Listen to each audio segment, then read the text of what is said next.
Autism क्या है और जो बच्चे ऑटिज़म का शिकार होते हैं इसकी अलामात और निशानियाँ क्या क्या हैं? ऑटिज़म जो है वो एक न्यूरो डेवलपमेंटल डिसऑर्डर है, ऐसा जिसमें बच्चे अगर आप उसका नाम लेके बुला रहे हैं तो वो आपको आई कांटेक्ट नहीं देगा। दूसरा, उनका सोशल इंटरेक्शन बहुत कॉम्प्रोमाइज्ड कह लें या बहुत कॉज आइडेंटिफाइड नहीं है, इसलिए उसका कोई एक इलाज भी नहीं किया जा सकता। बच्चा अचानक से बोलना छोड़ दिया उसने, अचानक से वो जो सब कुछ करता था वो सब कुछ रिवर्स। अच्छा, ऑटिज़म को लेकर मुआशरे में कौन कौन सी जो आम गलतफहमियाँ हैं जो पाई जाती हैं? सबसे बड़ी गलतफहमी ये होती है कि पता नहीं पेरेंट्स की वजह से ऑटिज़म हो गया, मतलब इसका कोई एक इलाज नहीं है जिसे हम कहेंगे कोई मेडिसिन है बच्चे को दे दें, क्योंकि सिम्टम्स इसके इतने ज़्यादा। जनरल फिजिशियन फैमिली डॉक्टर के पास ले गए बच्चे को और उसने खुद ही उसको मैनेज करना शुरू कर दिया। अस्सलाम वालेकुम नाजरीन, मैं हूं आपका मेज़बान शमसुल हक। आज के इस प्रोग्राम में हम बात करेंगे कि ऑटिज़म क्या है और वो बच्चे जो ऑटिज़म का शिकार होते हैं उसकी अलामात और निशानियां क्या क्या हैं। दुनिया भर में ऑटिज़म के शिकार बच्चों की तादाद में तेज़ी से इजाफ़ा हो रहा है, इसकी वजूहात क्या हैं और वो बच्चे जिनमें ऑटिज़म की तशख़ीस हो गई है तो ऐसे बच्चों में ऑटिज़म को कैसे मैनेज करें। इस पर बात करने के लिए मेरे साथ मौजूद हैं माहिर नफ्सियात डॉक्टर आमना आरिफ साहिबा। ऑटिज़म क्या है और जो बच्चे ऑटिज़म का शिकार होते हैं इसकी अलामात और निशानियाँ क्या क्या हैं? अच्छा, ऑटिज़म जो है वो एक न्यूरो डेवलपमेंटल डिसऑर्डर है, जहन की कुछ इस तरह की हालत के जिसमें बच्चे जैसे आपने निशानियों का भी पूछा है, ऐसा जिसमें बच्चे अगर आप उसका नाम लेके बुला रहे हैं तो वो आपको आई कांटेक्ट नहीं देगा, वो आपकी तरफ देखेगा नहीं। और कभी ये भी गलती लगती है कि शायद बच्चे को आवाज़ नहीं जा रही और यहाँ से वो एक गलत ट्रीटमेंट की तरफ भी चले जाते हैं लोग अक्सर कि पता नहीं बच्चे के कान में कोई इशू है। अच्छा। तो एक बड़ा कॉमन सिम्टम है कि आप उनसे बात करेंगे तो वो आपको आई कांटेक्ट नहीं देंगे।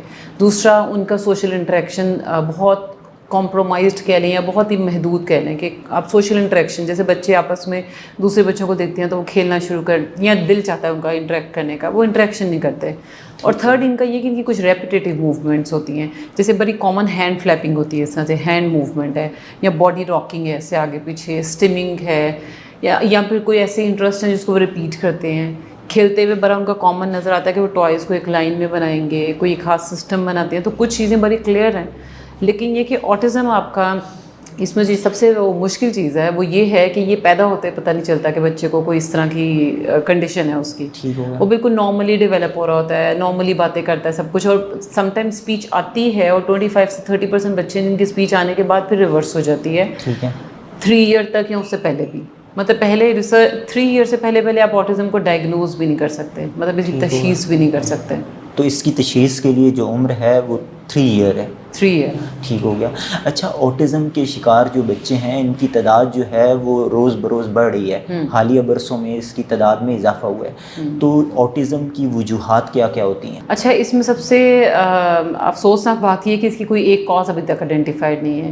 अच्छा। अलार्मिंग ये है कि ये भर बहुत ज़्यादा रहा है, तादाद इसकी इतनी ज़्यादा है कि 1000% इंक्रीज़ है फॉरेन कंट्रीज़ में। अच्छा। लेकिन रीज़न अगर फाइंड आउट, वो अभी भी इसकी नंबर 1 पे जो अभी तक रिसर्च की बेस पे रीज़न है वो जेनेटिक्स है, लेकिन प्रूवन नहीं है कि जैसे हम कहें ना कि अच्छा ये कॉज है, क्योंकि कॉज आइडेंटिफाइड नहीं है इसलिए उसका कोई एक इलाज भी नहीं किया जा सकता। जैसे कोविड आया था, हमें पता है कि ये रीज़न सामने आ गया, वैक्सीनेशन बन गई, कंट्रोल हो गया। अब ये फैल रहा है लेकिन ये नहीं पता कि क्या रीज़न है, क्योंकि वो एक अमेरिका में एक बड़ी 1 ईयर 2 ईयर से एक स्टडी चल रही है, वो सब पेरेंट्स के DNA स्टडी कर रहे हैं, मतलब जेनेटिक्स पे इसी बड़ी रेगुलरली रिसर्च हो रही है, लेकिन अभी तक कोई एक कॉज आइडेंटिफाइड नहीं है। देयर आर 48+ रीजंस जिसके ऊपर डिफरेंट रिसर्चेज हैं, डिफरेंट हैं कि कोई एक, जैसे जेनेटिक्स के ऊपर भी क्वेश्चन इसलिए उठ जाता है कि कहते हैं कि अच्छा अगर कज़न मैरिजेस हो तो डिसेबिलिटी आ जाती है जी। तो बहुत सी कज़न मैरिजेस हैं जिसमें नॉर्मल बच्चे भी हैं। ठीक है। और इस तरह के बहुत से कॉजेज हैं, तो बट इसका कोई एक कॉज आइडेंटिफाइड नहीं है अभी तक। अच्छा, ये जो ऑटिज़म है क्या इसकी तशख़ीस जो है बच्चों में इसकी तशख़ीस मुश्किल होती है, और वालिदैन किन बातों का ख्याल रखें जिससे बच्चों में जो ऑटिज़म की तशख़ीस है वो आसानी से हो सकती है? अच्छा, एक तो ये कि वालिदैन तशख़ीस तो नहीं करेंगे, तशख़ीस तो एक प्रोफेशनल का काम है। हाँ, पेरेंट्स के दरमियान में हम ये अवेयरनेस ज़रूर दे सकते हैं कि आपको क्या अलामात नज़र आएँ कि आपको अलर्ट हो जाना चाहिए। जैसे अभी हमने बात की ना कि 3 ईयर से पहले डायग्नोज नहीं करते। प्रोफेशनल अगर पता भी चल जाए ना कि हाँ ऑटिज़म के फीचर्स हैं, लेकिन वो आपको लिख के नहीं दे सकते, डायग्नोज नहीं कर सकते। वो 3 ईयर होगा 3 ईयर के बाद ही उसका वो होगा कि अच्छा ठीक है ये डायग्नोज, आपको डायग्नोज लिख के देंगे। उससे पहले वो कहेंगे अच्छा सिम्टम्स हैं। अच्छा पेरेंट्स जो देख सकते हैं ना, बिल्कुल अब तो रिसर्च के अकॉर्डिंग 6 बच्चे, रिसर्च के पेरेंट्स के मुताबिक 6 महीने के बच्चे के अंदर भी सिम्टम नज़र आते हैं। अच्छा, वो कैसे नज़र आते हैं? बल्कि 6 महीने से भी पहले कि अगर बच्चा झूले में लेटा हुआ है और उसके ऊपर वो एक टॉय चल रहा है, वो अक्सर बच्चों के छोटे उसमें लगाए, तो वो उसके साथ साथ आईज भी मूव नहीं करेगा। जैसे बच्चे नॉर्मली आपको देखते हैं, आप स्माइल करते हैं, वो स्माइल बैक करते हैं, वो स्माइल बैक नहीं करेगा। और उसके बाद ग्रेजुअली जो एक माइलस्टोन बाकी बच्चों के सारे चल रहे होते हैं ना, कि वो इंटरेक्ट भी करते हैं, वो चीज़ों को एक्सप्लोर करते हैं, वो सब चीज़ें आपको मिसिंग नज़र आएंगी। ठीक हो गया। कहीं ना कहीं नज़र आएगा कि बच्चा कुछ अपनी एक ख़ास दुनिया में है, और आपको, जबकि वो आपको सुन भी रहा होता है, सब कुछ है, लेकिन वो आपको इंटरेक्ट नहीं करेगा, आई कांटेक्ट नहीं देगा। ये छोटी छोटी सी अलामात कि जो आप देखेंगे उसकी तरफ, वो आपको रिस्पॉन्स नहीं कर रहा होगा अक्सर, तो आपको बड़ा कॉमनली ये नज़र आ जाता है। अच्छा आवाज़ें वैसे नहीं निकालता, जैसे छोटे बच्चे बैबलिंग करते हैं, आवाज़ें निकालेंगे, क्योंकि जैसे मैंने कहा इसमें 70% से ज़्यादा बच्चे नॉन वर्बल होते हैं। ठीक हो गया। कुछ ऐसे हैं जो बोलते भी हैं, कुछ हैं जो बहुत कम बोलते हैं। तो आपको जो एक शुरू की नॉर्मल बच्चे आवाज़ें निकालते हैं ना, वो भी मिसिंग नज़र आएगी पेरेंट्स को। अच्छा, अगर बच्चों में ऑटिज़म की तशख़ीस हो जाए तो वालिदैन की तरफ से एक्सेप्टेबिलिटी जो है, क्या वो है, या वालिदैन इसमें मुश्किल पेश आती है? नहीं, ऑटिज़म में तो खास तौर पे सबसे मेन प्रॉब्लम ये है ना कि पेरेंट्स कहते हैं हमारा बच्चा तो बिल्कुल सही चल रहा था ना, क्योंकि ऑटिज़म का तो ये एक डायलेमा है, आप कह सकते हैं कि बच्चा वाकई ही सही उनको लगता है। ठीक है। लेकिन जहाँ पे वो थोड़ा सा, जब एक बच्चा समझ लें कि अब एक एज आती है ना कि दूसरों से बात करना, खास तौर पे स्कूल की एज अगर आ गई है कुछ, वहाँ पे जब वो नहीं लगता है, वो कहते हैं नहीं इसकी तबीयत ठीक नहीं है। और यहीं पर ही वो चीज़ें आती हैं, जैसे मेरी अपनी PhD की रिसर्च में ये हुआ कि मैंने पूछा पूरे पंजाब के पेरेंट्स में से, जो मैंने सैम्पल चूज़ किया, उसमें मैंने उनसे पूछा कि अच्छा क्या चेंजेस नजर आई, तो उन्होंने कहा बच्चा अचानक से बोलना छोड़ दिया उसने, अचानक से वो जो सब कुछ करता था वो सब कुछ रिवर्स होना शुरू हो गया। तो मैंने क्वेश्चन ये था कि आप गए किसके पास सबसे पहले? उन्होंने कहा हम अपने फैमिली फिजिशियन के पास गए। उसने कहा तबीयत ठीक नहीं है, दवाइयाँ ले ठीक हो जाएगा।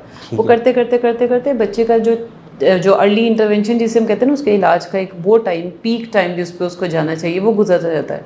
और पेरेंट्स भी डिनाइल में होते हैं, उन्हें लगता है कि बच्चा तो बिल्कुल ठीक था, और ये वाकई ही कोई, इसलिए यहाँ पे अवेयरनेस की ज़रूरत है कि ऑटिज़म इतना स्प्रेड कर रहा है, इतना स्प्रेड हो रहा है कि अब आपको लगे भी ना कि नॉर्मली एक डाउट भी होगा, नहीं इस तरह की अलामात आ रही हैं कि बच्चे की स्पीच आते आते वो एकदम से रिवर्स हो गई है, वो रिस्पांस देना रुक गया, वो कुछ रेपिटेटिव मूवमेंट्स कर रहा है। फिर इनमें सेंसरी इश्यूज़ बहुत ज़्यादा होते हैं, बल्कि सेंसरी इश्यूज़ किस तरह के कि बाकी बच्चों को लगेगा कि हल्की सी ऐसी आवाज़ है, वो बच्चे बहुत अपनी ज़रा सी आवाज़ आएगी अपने कानों पे हाथ रख सकते हैं, उन्हें ज़रा सी आवाज़ बहुत ज़्यादा लग सकती है, या बहुत ज़्यादा आवाज़ बहुत कम फील होगी, हाइपर सेंसिटिव या हाइपो सेंसिटिव। उन बच्चों में सेंसिटिविटी जो है वो ज़्यादा होती है, बहुत ज़्यादा होती है, ज़्यादा हसासियत होती है। हसासियत इन टर्म्स के, जैसे मैंने कहा ना कि उनकी ऑडिटरी सेंस में ये हो सकता है कि बाकी बच्चों को नॉर्मल सी आवाज़ आ रही है, इस बच्चे को लगे कि मेरे सर के ऊपर कोई चीज़ गिर गई है, उसको हल्का से शाबाश भी आप देंगे, उसे लगेगा मुझे धक्का दे रहे हैं, अगर वो बच्चा हाइपर सेंसिटिव है।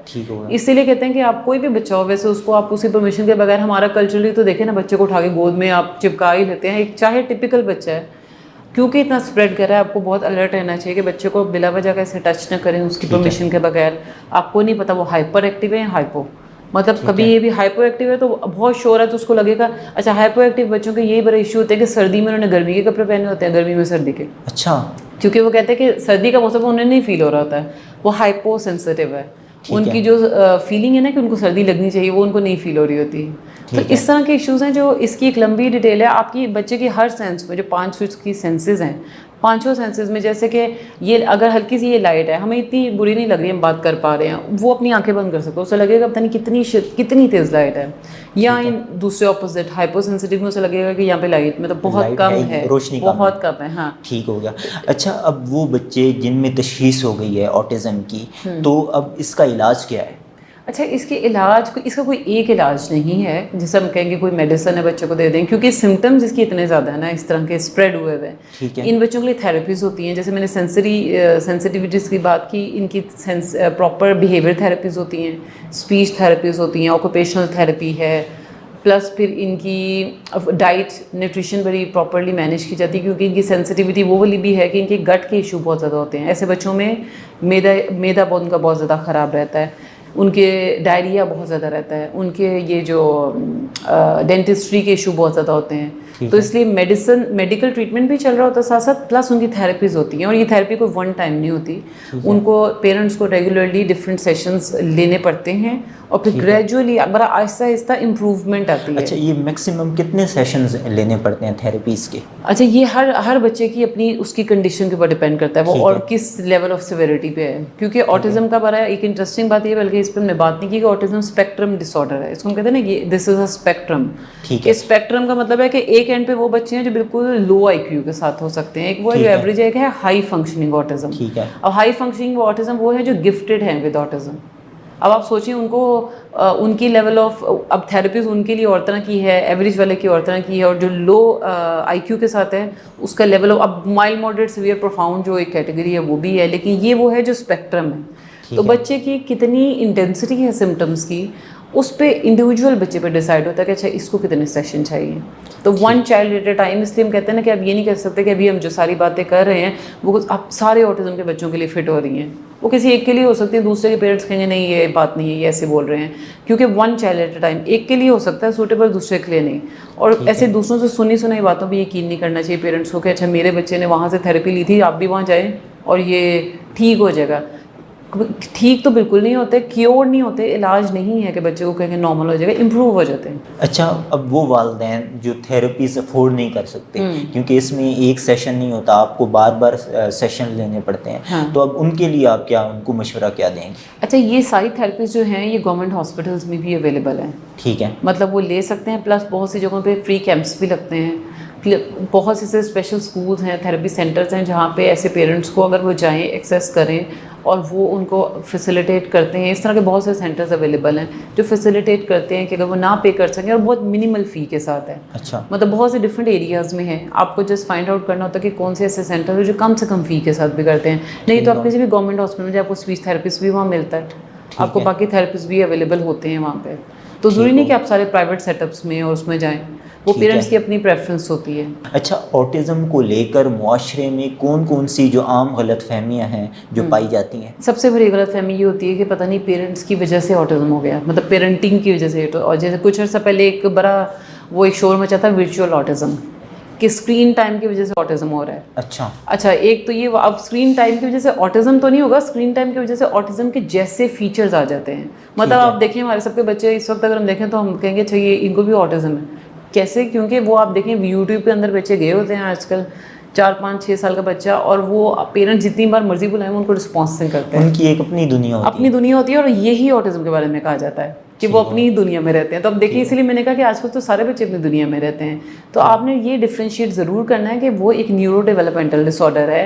आपके बच्चे ऑटिज़म के साथ बच्चे जो उनके ब्रेन के स्ट्रक्चर में डिफरेंस होता है, उनके फंक्शनिंग में डिफरेंस है। स्क्रीन टाइम बच्चों के अंदर फीचर ज़रूर आपको वैसे नज़र आने लग जाएंगे कि रिस्पॉन्स नहीं कर रहा, आई कॉन्टेक्ट नहीं दे रहा, लेकिन उसको आप ऑटिज़म नहीं कह सकते ना।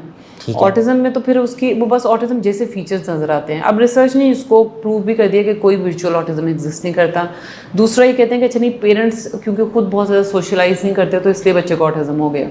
ठीक है, इन्वायरमेंटल रीजंस, कोई ऐसा रीज़न आइडेंटिफाइड नहीं है कि ऑटिज़म कॉज कर देगा। ब्रेन के अंदर चेंजेस पेरेंट्स की वो बिहेवियर की वजह से नहीं, हाँ बच्चे के बिहेवियर वैसे हो सकते हैं कि अगर बच्चे पेरेंट्स से इंटरेक्ट नहीं कर रहे तो वो भी नहीं करेगा, वो एक अलग है। वो वैसे भी नॉर्मली टिपिकल बच्चों के अंदर भी आ जाता है कि अगर अकेले जॉइंट फैमिली में नहीं रहते तो बच्चे इंटरेक्शन भी कम करते हैं। ठीक है, लेकिन ये नहीं कह सकते ऑटिज़म, बट ये बड़ी गलत फहमी है कि पता नहीं अच्छा पेरेंटिंग की वजह से हो गया। रेफ्रिजरेटर मदर का एक कॉन्सेप्ट था कि पता नहीं मदर्स ऐसी हैं कि बहुत ही वो मिलने जुलने वाली नहीं है, अकेले के रहने वाली है तो ऑटिज़म हो जाएगा। इस तरह का कोई प्रूवन इफेक्ट नहीं है। ठीक है, वो तो शख्सियत में कुछ इंट्रोवर्ट होते हैं, कुछ एक्सट्रोवर्ट होते हैं। और फिर सबसे बड़ी गलतफहमी कि ऑटिज़म का इलाज मुमकिन है, इलाज मुमकिन नहीं है, इम्प्रूवमेंट है। इतनी इम्प्रूवमेंट हो जाती है कि समटाइम वो बच्चे स्पेक्ट्रम पे डायग्नोज भी नहीं होते हैं, अगर वो गिफ्टेड वाली साइड पे भी हैं या एवरेज में भी आपको बिहेव। लेकिन उसके लिए नंबर 1 शर्त ये है कि आपने उसका अर्ली इंटरवेंशन शुरू की, मतलब बच्चे का जितना जल्दी आपको फील भी हुआ ना कुछ, आपने उतना जल्दी उसको थेरेपीज या ट्रीटमेंट की तरफ ले गए, ठीक होगा। और सबसे पहले आपको जो जाना चाहिए वो साइकोलॉजिस्ट, साइकेट्रिस्ट, इसके अलावा किसी के पास नहीं डायग्नोसिस के लिए। मतलब मुझे इतना अफसोस होता है जब मैं सुनती हूँ पेरेंट्स को पूछते हैं आपको, कहते हैं मेरे बच्चे को डायग्नोस किया था इसकी स्पेशल एजुकेशन टीचर ने, और या फिर कहते हैं मैंने कहा उसने कैसे डायग्नोस किया, या फिर कहेंगे कि उन्होंने कहा कि मुझे इसको देख के पता चल रहा है इसमें ऑटिज़म है। अच्छा चलो टीचर कोई ऐसी बात करे तो फिर दूसरी नंबर पे वो हमारे फैमिली डॉक्टर, उन्होंने इसको डायग्नोज किया था, जो कि एक MBBS है, मेडिकल डॉक्टर था। अच्छा, मैंने पूछा उन्होंने कैसे किया, कहते उन्होंने भी कहा मुझे देख के नज़र आ रहा ऑटिज़म है। मतलब इस तरह की चीज़ों से बचना चाहिए, देख के ऑटिज़म आप डायग्नोज नहीं कर सकते। इस तरह की बड़ी चीज़ें प्रिवेल कर रही हैं। दूसरी बात जो मैंने कहा है, एक बच्चे के इतने केसेस मेरे पास इस तरह के आते हैं, जैसे एक बच्चे का आया, उसकी कोई 13 साल का बच्चा था, 4 सर्जरी हो चुकी थी कानों की। वो कानों की क्या सर्जरी हुई, इसको ऑडियोलॉजिस्ट के पास ले गए कि इसको आवाज़ नहीं आती, यानी तशखीस ही सही तरह से नहीं हो सकी। सबसे बड़ा मसला है, मिसडायग्नोसिस बहुत ज़्यादा है इसमें। ठीक है। क्योंकि सिम्टम इस तरह के हैं कि अच्छा बच्चा रिस्पॉन्स नहीं कर रहा है, इसको तो ये नहीं कि उसको आवाज़ नहीं जा रही, उसको आवाज़ जा रही है। अब वो आवाज़ नहीं जा रही, किसी ने कहा, इसलिए मैंने कहा पेरेंट्स को किसी की सुनी सुनाई बातों पे आप बच्चे को ना लेके जाएं। ठीक है। प्रोफेशनल के पास जाएं, जो कि साइकोलॉजिस्ट है या साइकेट्रिस्ट है। अच्छा, यानी कि ऑटिज़म की अगर वालिदैन कोई अलामात देखते हैं, निशानियां देखते हैं, तो सबसे पहले माहिर नफ्सियात के पास लेकर जाएं। बिल्कुल ठीक हो गया।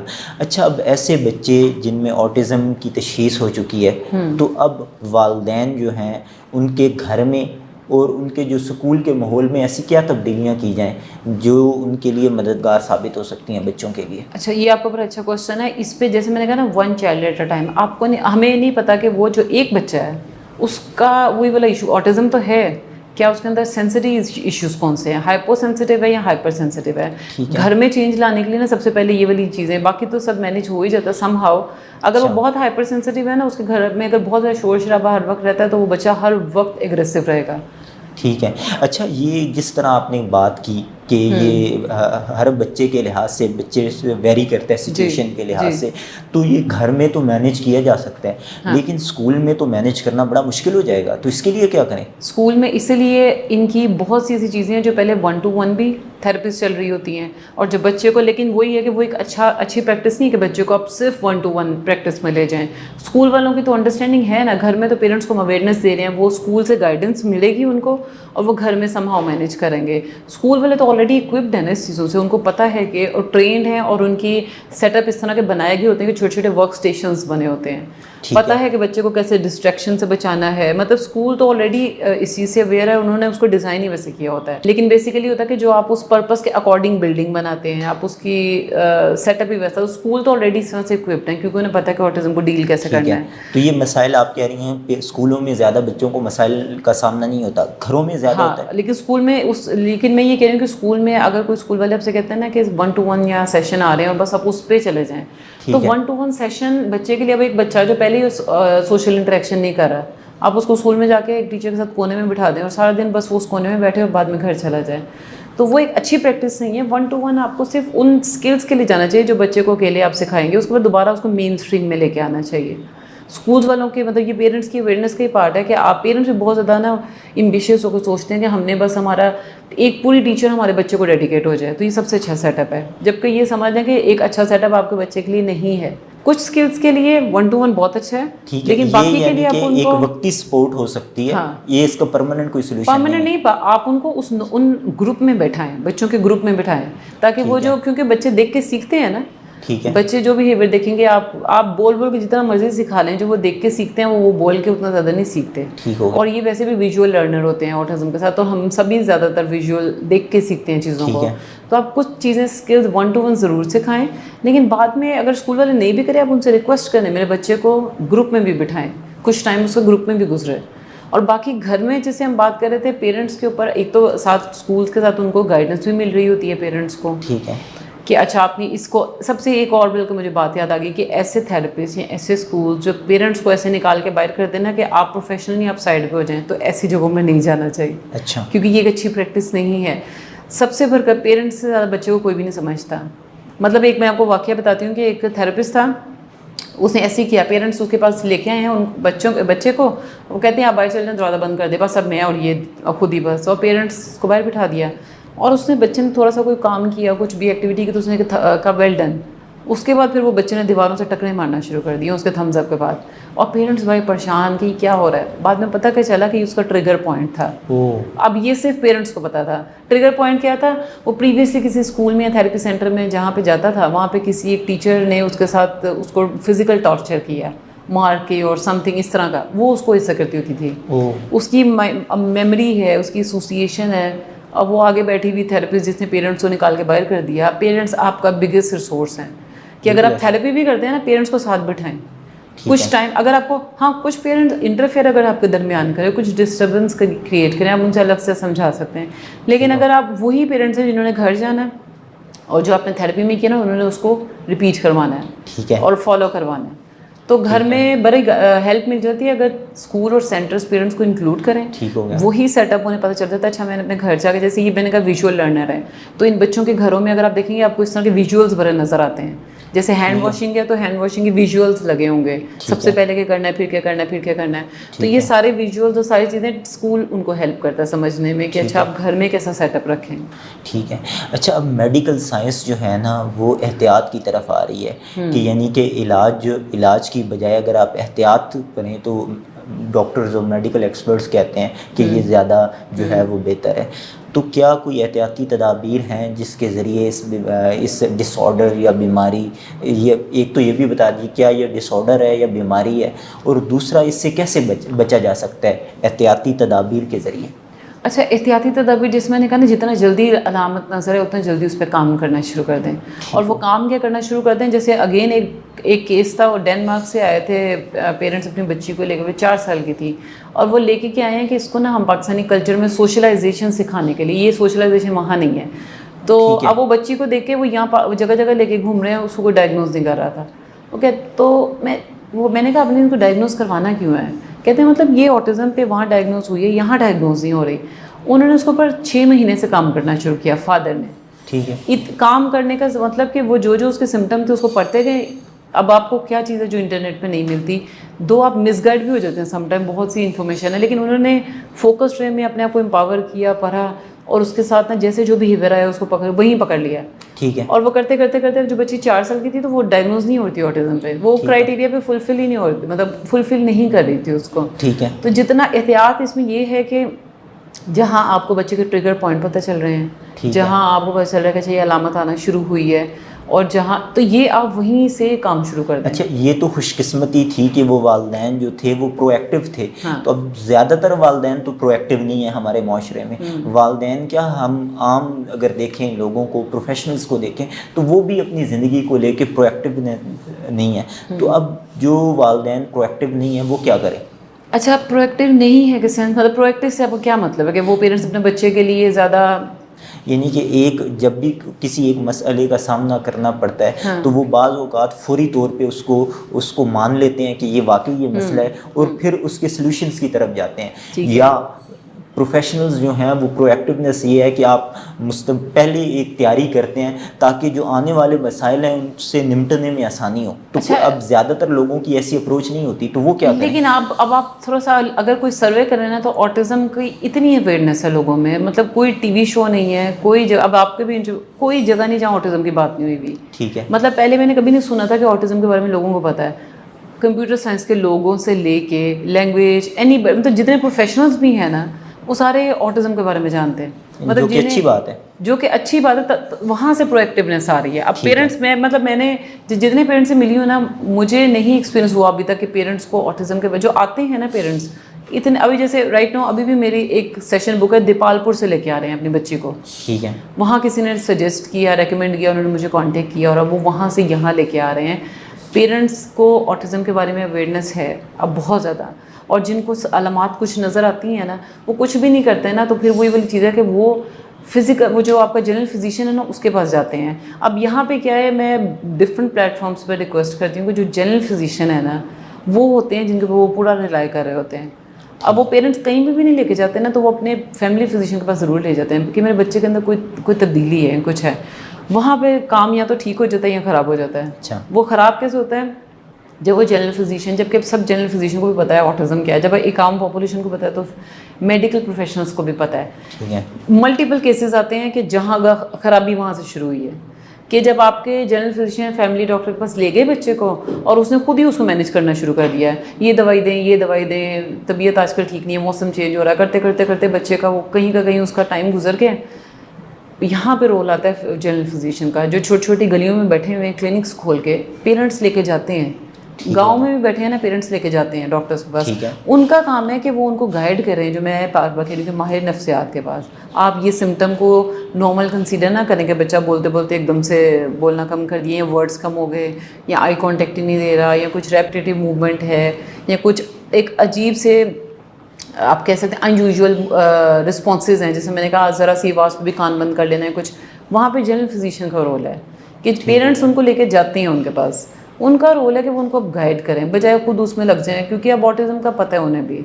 और अगर नहीं मानते, कुछ लोग नहीं मानते कि अच्छा यहाँ पे वैसे अब मे बी आपके इस प्लेटफॉर्म से कोई बेनिफिट हो जाए कि जनरल फिजिशियंस को ऑटिज़म की ट्रेनिंग देने की बहुत ज़्यादा ज़रूरत है, जिसके लिए वो रेडी नहीं है। ठीक है। मतलब अगर सपोज़ मैं भी अगर कोई पीएचडी डॉक्टर हूँ तो मैं अब कहूँ कि मुझे सब कुछ पता है, मैं हमेशा ओपन होती हूँ अच्छा क्या ट्रेनिंग है, बल्कि हम जाते हैं कि अच्छा ये भी सीख लें, ये भी सीख लें। ठीक होगा। जनरल फिजिशियंस को ट्रेनिंग्स की ज़रूरत है, ऑटिज़म ट्रेनिंग कह लें या अवेयरनेस कह लें, जो भी है, या हम कुछ एक प्लेटफॉर्म पे अगर जमा हो जाएं और वहाँ पे हम एक ये कंसेंसस हो जाए ना कि जब भी कोई इस तरह का केस आए, आप उसको खुद ट्रीट करने ना लगे, उसको रेलिवेंट डॉक्टर के पास, और ये पेडिट्रिशियन और यहाँ तक भी जाते हैं ना, वहाँ पे भी गड़बड़ शुरू होती है, तो आप डायरेक्टली उन्हें साइकोलॉजिस्ट के पास रेकमेंड करें। तो अब जो प्रोएक्टिव पेरेंट्स, उस तरह से प्रोएक्टिव जो आपने कहा कि जो बहुत ज़्यादा नहीं कर, वो अपने डॉक्टर के पास जाएंगे, चाहे वो किसी भी जगह पे बैठे हुए हैं, वो किसी भी एरिया में रहते हैं, वो डॉक्टर का वहाँ पे रोल शुरू हो जाता है कि वो उन्हें आगे कहाँ डायरेक्ट करता है।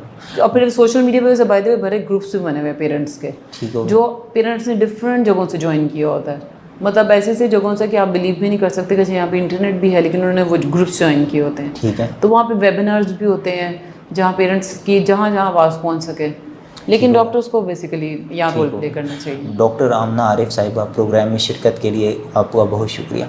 मैं उम्मीद करता हूँ कि हमारे वो नाज़रीन जो ये जानना चाह रहे थे कि ऑटिज़म की तशख़ीस जो है वो कैसे करें, और अगर बच्चों में ऑटिज़म की तशख़ीस हो गई है तो वो ऑटिज़म को मैनेज किस तरह करें, उनके लिए ये प्रोग्राम इंतहाई मुफीद साबित होगा। इस प्रोग्राम के हवाले से अपना फ़ीडबैक कमेंट बॉक्स में लिखिए। अगले प्रोग्राम तक दीजिए इजाज़त। अल्लाह हाफ़िज़।